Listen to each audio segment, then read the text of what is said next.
The poems in this video challenge the Christian fundamentalist attitude towards their religion. And if you watch the introduction to this playlist, you know that I was a Christian fundamentalist up until my teenage years.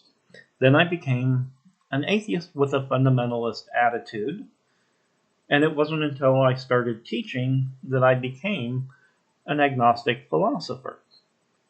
And so I'm not criticizing fundamentalism just from the outside as a non believer, but I'm also criticizing it from the inside as someone who practiced religious fundamentalism for a period of time. And so I have insights into that mentality.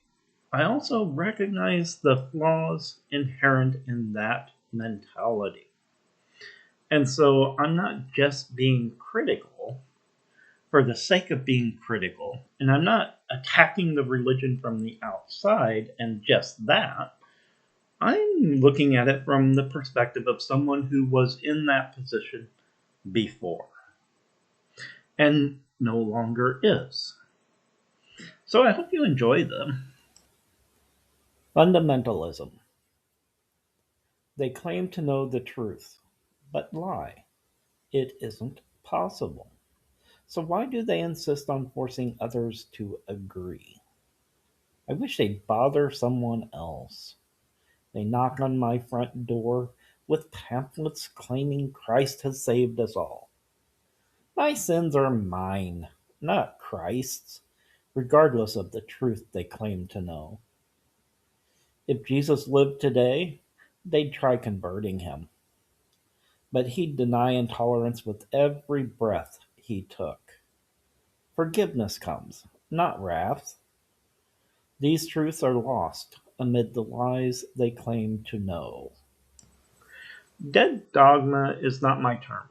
It came from John Stuart Mill's On Liberty. In particular, it's in chapter 2, which is a discussion of free speech. And it's only in one paragraph in there, but he contrasts dead dogma and living truth. And dead dogma, whether it's true or not, we have no idea why it's true. So if someone challenges our belief, we aren't able to provide argument or evidence to support it because we don't know what that argument or evidence is. We just believe it's true and can only reassert that it's true.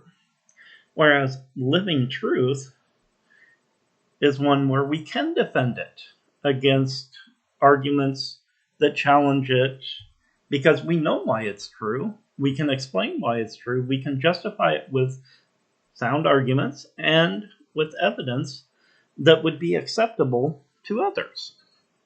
And so that is where this is coming from, because a lot of religious people, and for that matter, non-religious ones, hold beliefs in which they believe wholeheartedly that they're true, but they don't have the ability to defend them. And so they're approaching their beliefs on a foundation of dead dogma. Whereas if they had living truth, it would be a much richer, much fuller, and much more complete kind of belief than one based on dead dogma that could easily be false. Because if we have living truth, then we know the arguments that support it, we know how to counter the arguments against it, and so forth. And so it's far more likely that a living truth is actually true than it is for dead dogma that we can't defend at all. We can just keep asserting that it's true. So if you're interested in more about what Mill had to say, I'll provide a link to that book. Dead dogma.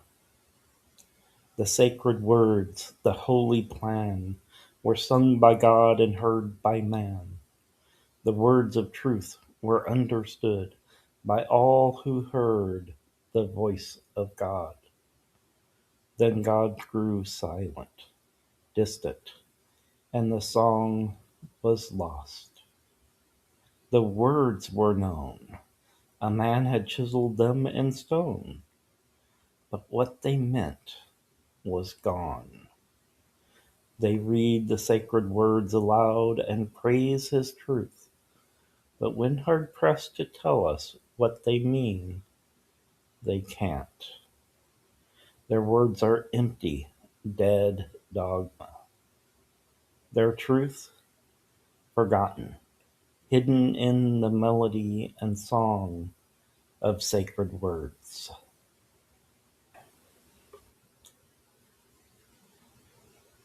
Back to the fundamentals. I know a man, you know him too, or a woman, who reads scripture as the literal truth. He uses the words as his guide for life and recites long passages from memory when it suits him. He treats the words with reverence. I don't begrudge him that. Do you? But sometimes twists them to suit his needs. He claims his God. Is it yours too? It isn't mine. Wrote it or inspired it or some such. He cannot doubt those words. They must be true, and he must believe them with certainty. If he questions even one word, it would cast doubt on them all, and he can't do that without angering his God. But what if that scripture is a lie, a fiction created by men to control other men in a time of chaos?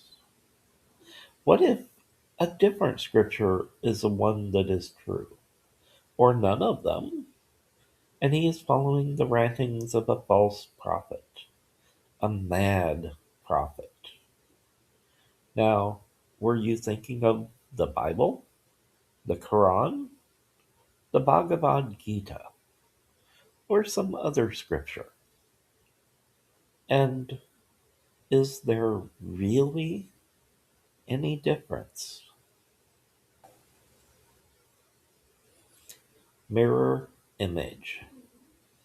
Is there a special place in hell for those who claim to know God's will, but do the most vile and wretched deeds in belief that they are good? Ah, yes, you know the ones I mean, don't you? WWJD. What would Jesus do with fundamentalists who hate and drum for war on all who disagree, who shroud their homophobic bigotry behind his words of love, who twist his teachings, usurp them, ignore them altogether, and promote their own agendas? Greed. What would Jesus say to them? Will they find a home in heaven? Hell? Thy will be done as they see fit, not Jesus. He preached love and doing charity. Do unto them what they have done. Will Jesus do that? Eeny, meeny. I prayed like never before, begging God to spare my children, to spare me from the twisted winds that were so strong, so violent, that they shredded my house into confetti. And God listened. God heard.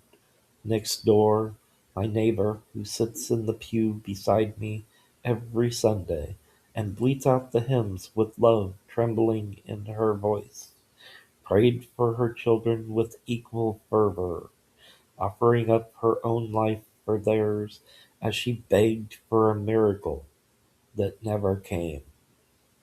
What sin has she been hiding? What dark stain had fallen upon her undeserving children? She seemed so pious, so sincere, but God knew better, didn't He? In God's name I spit at thee. How much of God's love does it take to destroy the love in man? I hope you liked this video, and if you did, press the button for it and consider subscribing to the channel. Thank you for your time.